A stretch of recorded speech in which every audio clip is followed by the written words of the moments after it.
your attention, for example, is mediated by unconscious forces. And you know that perfectly well. And this is another Freudian observation. You know, if you're sitting down to study, for example, your conscious intent is to study.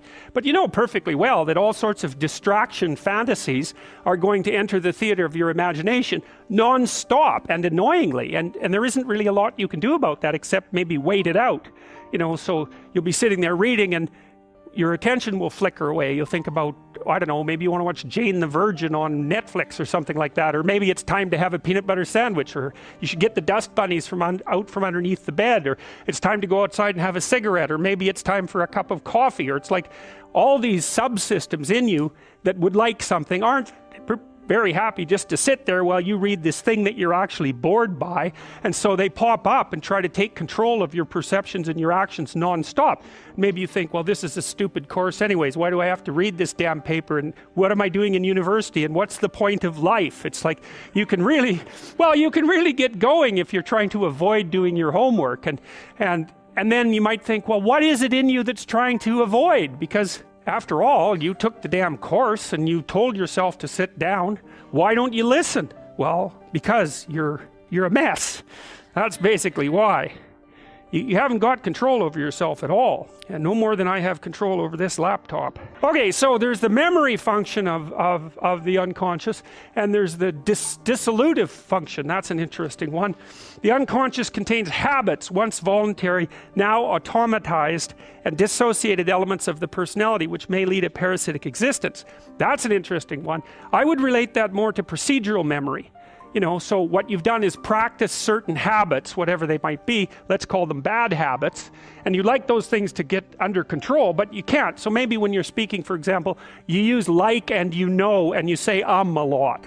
And you've practiced that, so you're really good at it, and you'd like to stop it, but you don't get to, because you've built that little machine right into your being, right? It's neurologically wired, and it's not under conscious control, and anything you practice becomes that. It becomes part of you, and that's another element of the unconscious, a different part. And then there's a creative part, which is that, well, you know, you're sitting around and maybe you're trying to write something, or maybe you want to produce a piece of art or a piece of music, or maybe you're just laying in bed dreaming and you have all these weird ideas, and especially in dreams, it's like, where do those things come from? And even more strange, one of the things that's really weird about dreams, and almost impossibly weird, is that you're an observer in the dream. It's like a dream is something that happens to you. Well, you're dreaming it, theoretically, so how is it that you can be an observer? It's almost like you're watching a video game or a movie, but you're producing it, at least in principle, although the psychoanalysts would say, well, no, not exactly. Your ego isn't producing it, your unconscious is producing it. It's a different thing. It's a different thing, and of course Jung would say, well, it's deeper than that. The collective unconscious might be producing it. It's, in some sense, it isn't you exactly, or it isn't the you that you think of when you think of you.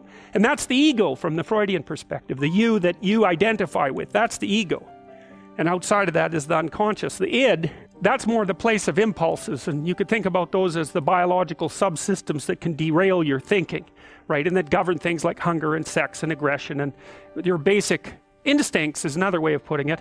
And it's a reasonable way of thinking about it, because these are subsystems that you share with animals. You share them certainly with mammals, you share most of them with reptiles, you share a lot of them with amphibians, and even going all the way down to crustaceans there's commonality, for example, in the dominance hierarchy circuits. And so these are very, very old things. You've got to start saying yes to your life. You've got to start saying yes to your dreams, yes to your unfolding future, yes to your potential. You know, every year I used to say, this is my year. But ladies and gentlemen, one good year won't be enough for me. How many of you can use a good decade? Raise your hands, please. Fantastic. All right, now, here's what I want to do. I want to share with you how you can begin to make this your decade. How many of you know within yourself, if you ask yourself the question, have I done all that I'm capable of doing or being and living up to my potential, how many of you have to really answer, no, I have not done all that I can do? Raise your hands, please. Okay, very good. Now, here's what we know.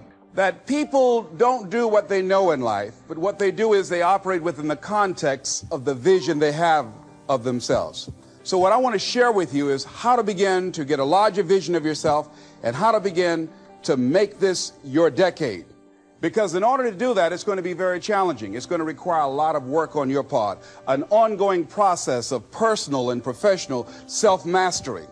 And it's going to require that you begin to see yourself worthy of the requirements in terms of effort, in terms of commitment, in terms of action, in terms of preparation, or whatever it is that you need to do in order to take your life where you want to take it.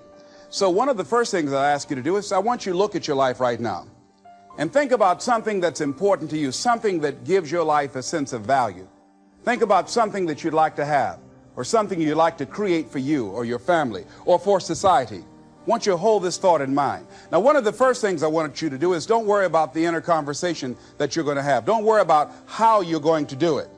That's going to come. You're going to develop a plan of action. You will find the way. You'll become the kind of person that can attract the people, the resources, and everything you need in order to make that become reality.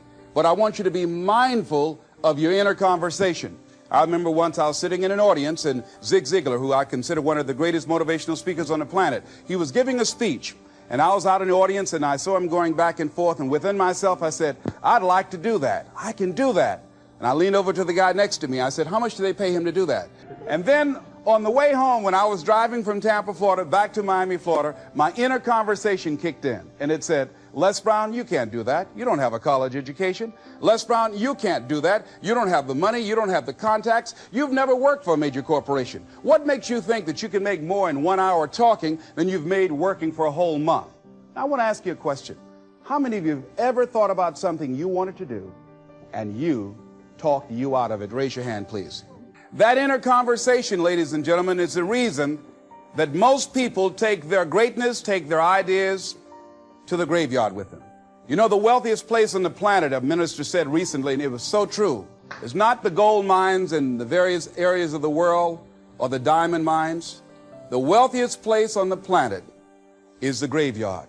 Because in the graveyard, we will find inventions that we never, ever were exposed to. Ideas, dreams that never became reality. Hopes and aspirations that were never acted upon. Because most people allow that inner conversation, for whatever reason, to keep them from ever pursuing their goals. So let us begin to look at what's required in order to make this our decade. Why is it that most people don't ever reach their goals or live up to their true potential? One is fear. And there are only two kinds of fears that we're born with. The fear of falling and the fear of a loud sound. All other fears we learn, like the fear of failure. The next is the fear of success. That's one of the major challenges I had to deal with. I was working on a major project, and after it began to grow and it was extremely successful, I panicked and I walked away from it and gave it to someone else because I didn't believe that I could handle it. The other thing that keeps most people from reaching their goals is that a lot of people become comfortable. They stop growing. They stop wanting anything. They become satisfied. They stop looking at ways in which they can improve themselves. They stop putting things in front of them. I was reading something by a great man, George Bernard Shaw, and he said something to the effect that to have succeeded is to have finished one's business on earth, like the male spider who is killed by the female spider the moment he has succeeded in his courtship. And he goes on to say, I like a state of continual becoming with a goal in front and not behind. I remember after giving a speech at a major corporation, a gentleman came up to me who was up in years, and he said, you know, that's real great motivation for you young guys, but I've done all my work.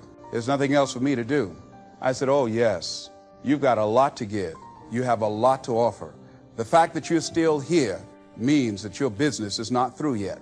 The other thing that keeps us from reaching our goal is not feeling worthy.